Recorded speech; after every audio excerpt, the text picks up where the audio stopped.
আজকের রান্নাটা খুব সহজ এবং খুব কম ইনগ্রেডিয়েন্টস দিয়ে তৈরি করতে পারবে তোমরা। আজকের রেসিপি চিকেন দো পেঁয়াজা।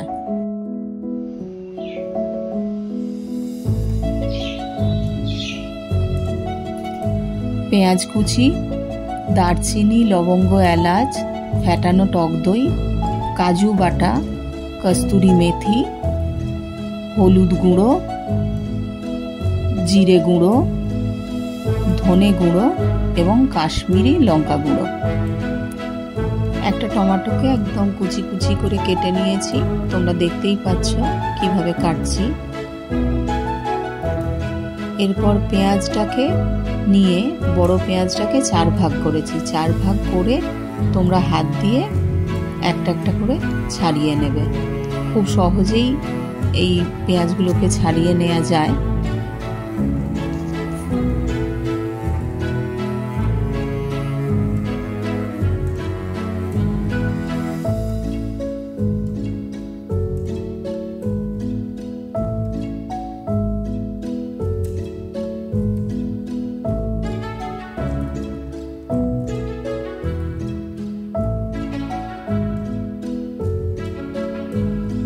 আরেকটি টমেটোকে বড় করে 8টা স্লাইসে কেটে নেবে। টক দইটা একটা ফোর্ক দিয়ে খুব ভালো করে ধীরে ধীরে ফেটিয়ে নেবে, তাহলে রান্নাটা খুব সুন্দর হবে।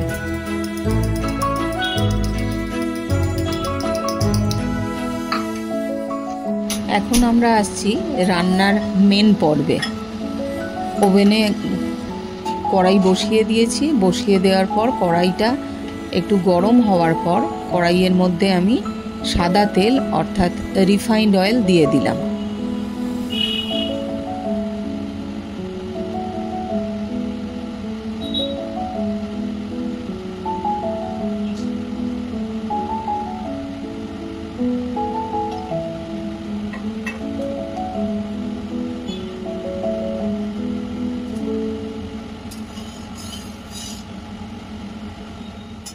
তেলটা গরম হয়েছে কিনা আমরা যারা একটু এক্সপেরিয়েন্সড কুক আছি বোঝার জন্য ওতে প্রথমে দারচিনিটা হালকা করে ছেড়ে দিয়ে দেখি বাবল উঠছে কিনা। যদি দেখি বাবল উঠছে তখন বোঝা যায় তেলটা গরম হয়ে গেছে। এখন আমরা রান্না শুরু করতে পারবো।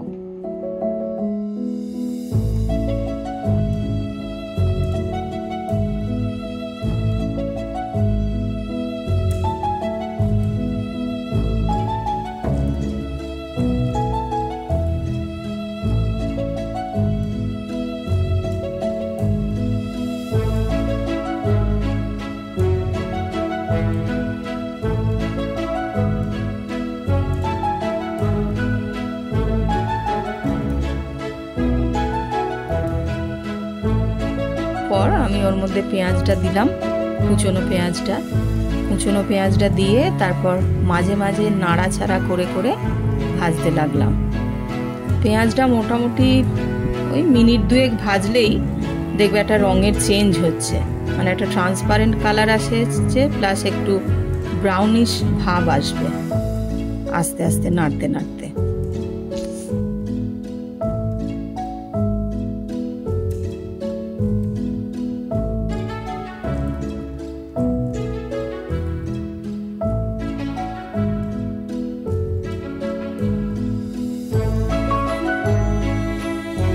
পেঁয়াজের সঙ্গে তোমরা লঙ্কা কুচিটাও দিয়ে দেবে। যখন পেঁয়াজের কালারটা তারপর দেখবে চেঞ্জ হয়ে গেছে তখন আস্তে আস্তে ওই যে আদা বাটা আর রসুন বাটাটা আছে 1 চামচ করে সেটা মিশিয়ে দেবে। মিশিয়ে আবার খুব আঁচটা লো করে দিয়ে ওটা ভাজতে থাকবে।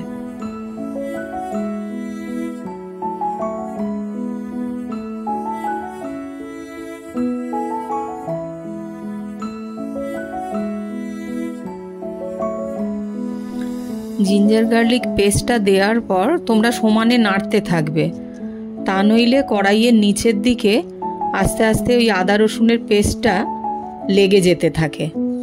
কিছুক্ষণ নাড়াচাড়ার পরে প্রায় মিনিট খানেক নাড়াচাড়া করতে হবে। নাড়াচাড়া করে তারপরে আমরা টারমারিক পাউডার যোগ করব এবং বাকি যে সমস্ত মশলা নিয়েছিলাম সেগুলো একে একে সমস্ত কিছু যোগ করে আমরা ধীরে ধীরে একদম লো ফ্লেমে নাড়তে থাকবো।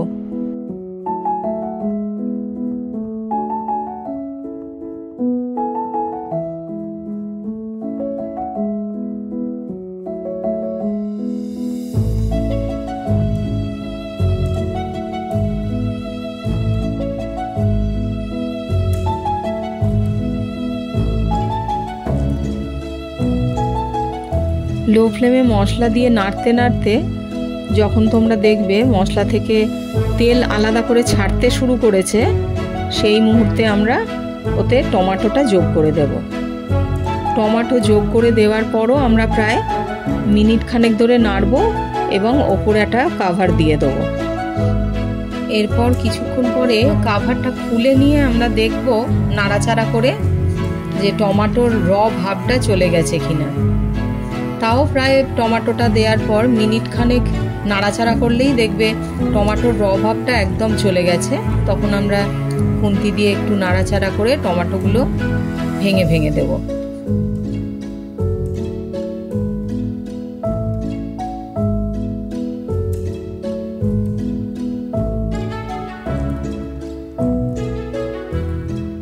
তোমরা ভালো করে দেখো, নাড়াচাড়া করতে করতে তেলটা সেপারেট হয়ে গেছে। কাছ থেকে খুব ভালো করে দেখো, তেলটা একদম সেপারেট হয়ে গেছে। এই অবস্থায় আমরা কাজু বাদামের পেস্টটা যোগ করে দেব। কাজু বাদাম পেস্ট দেওয়ার পরেও ফ্লেম একদম লো করে নাড়াচাড়া করতে হবে, কারণ কাজু বাদামের পেস্ট তা নইলে কড়াতে ভীষণভাবে লেগে যেতে থাকে। খুব লো ফ্লেমে নাড়াচাড়া করতে করতে কাজু বাদাম থেকেও দেখবো আমরা তেল সেপারেট হচ্ছে।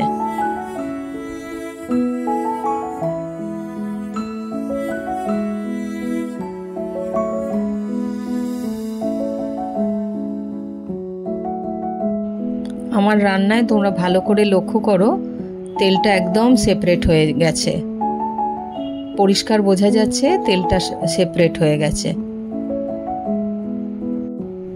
তাহলে আমরা নেক্সট স্টেপে ম্যারিনেট করা চিকেনটা অ্যাড করে দেব।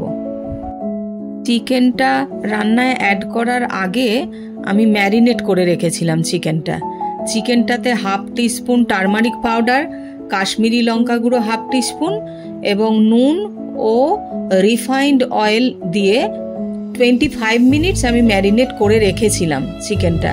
সেই চিকেনটা আমি এখন রান্নায় অ্যাড করে দিলাম।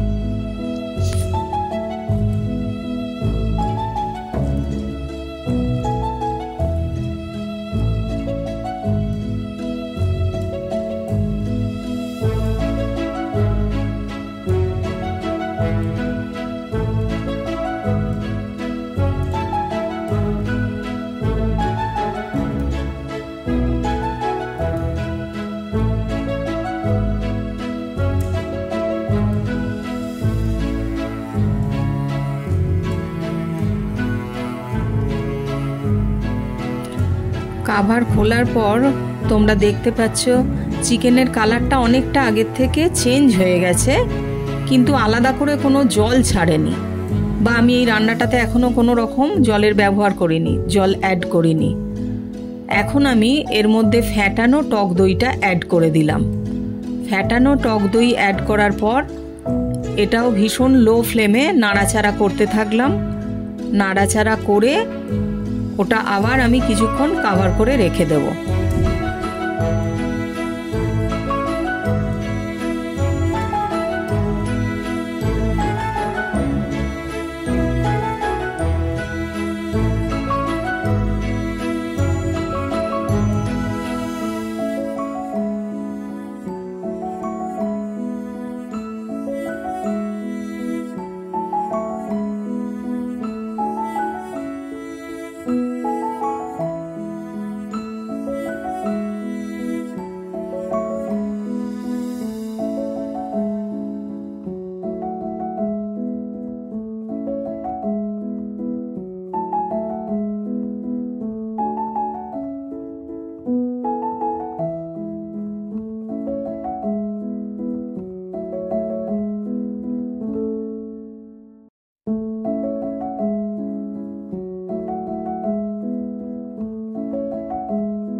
আমি এবার কাভার করে দেবো। চিকেনটা একদিকে ধীরে ধীরে বয়েল হতে থাকবে।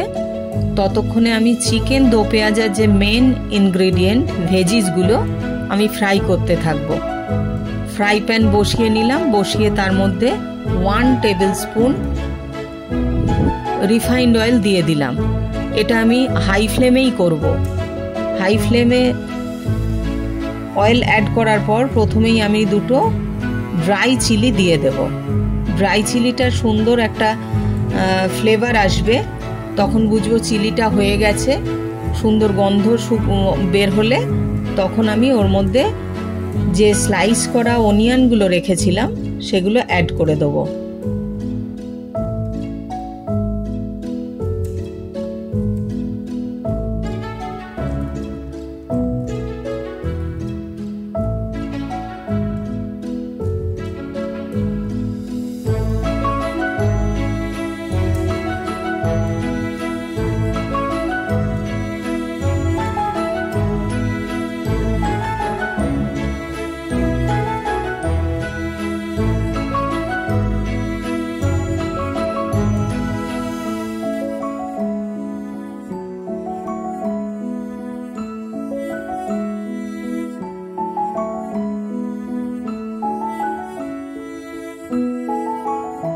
তার সঙ্গে আমি কেটে রাখা গ্রিন চিলিগুলো অ্যাড করে দিলাম।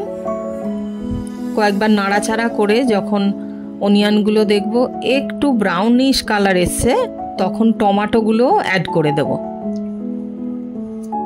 আমি ভেজিসগুলো ফ্রাই করার সময় যে টমেটোগুলো ফ্রাই করেছি সেটা কিন্তু বড় সাইজের স্লাইস করা টমেটোগুলো, তোমরা দেখতেই পাচ্ছ।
ভেজিসগুলো নাড়তে নাড়তে দেখবে তোমরা কালারটাও চেঞ্জ হয়েছে, সঙ্গে একটা সুন্দর অ্যারোমা ছাড়ছে।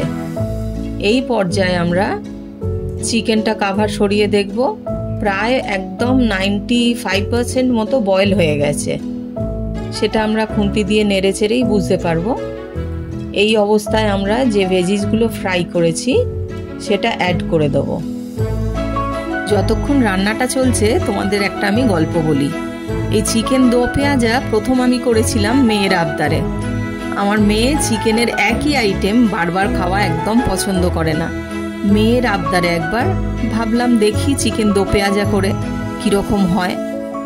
আমি শিওর এই চিকেন দো পেঁয়াজা তোমরাও যদি নিজেরা বানাও, বিশেষ করে যারা পড়াশোনার সূত্রে অথবা চাকরি সূত্রে বাড়ি থেকে অনেক দূরে আছো, তারা রান্নাটা করে খাওয়ার সময় মুহূর্তের জন্য হলেও তোমরা ফিল করবে বাড়িতে মায়ের হাতের তৈরি চিকেন দো পেঁয়াজা খাচ্ছ। এটা আমি 100% অ্যাসিওর্ড।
আমি এই রান্না এতক্ষণ জলের ব্যবহার করিনি।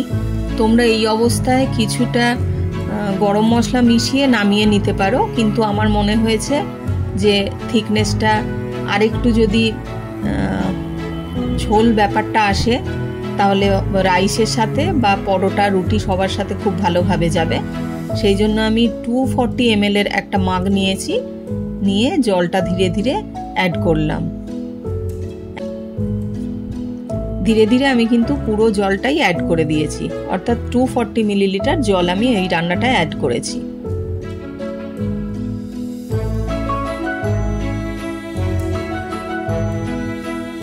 প্রেফারেন্স অনুযায়ী তোমরা গ্রেভির কনসিস্টেন্সিটা একটু দেখে নিও। আমার মনে হয়েছে এই কনসিস্টেন্সিটা সবার সাথে যাবে, মানে রাইস রুটি সবার সাথে, সেই জন্য আমি এই পরিমাণে ওয়াটার অ্যাড করেছিলাম। যখন খুব ফুটে উঠেছে তখন আমি কস্তুরি মেথি অ্যাড করেছি। তোমরা কস্তুরি মেথিটা যখন আলাদাভাবে ফ্রাইং প্যানে ভেজিসগুলো ফ্রাই করছিলে তখনও কস্তুরি মেথি দিয়ে ফ্রাই করে সেটা চিকেনে অ্যাড করে দিতে পারো। আমি এই পর্যায়ে করেছি। কিছুক্ষণ পরে আমি গরম মশলা ব্যবহার করেছি, কিছুটা পরিমাণে গরম মশলা ব্যবহার করে কিছুটা নাড়াচাড়া করে আবার কাভার করে দিয়েছি রান্নাটা। গরম মশলাটা ফাইনাল টাচ হিসাবে ব্যবহার করে আরও কিছুক্ষণ নাড়াচাড়া করে আমি রান্নাটা গ্যাসের ফ্লেমটা অফ করে দেব। রান্নাটা আমার কমপ্লিট হয়ে গেছে, একটু প্লেটিং করে নেব। তোমরা দেখতেই পাচ্ছ রান্নাটা কত সুন্দর দেখতে হয়েছে। দেখে কি খেতে ইচ্ছে করছে তোমাদের? তাহলে ঝটপট বাড়িতে তোমরা রেসিপিটা বানিয়ে ফেলো। খেয়ে ভালো লেগে থাকলে আবার নতুন কোনো রেসিপি এবং নতুন গল্পের জন্য তোমরা চ্যানেলটা সাবস্ক্রাইব করতে এবং লাইক করতে ভুলো না।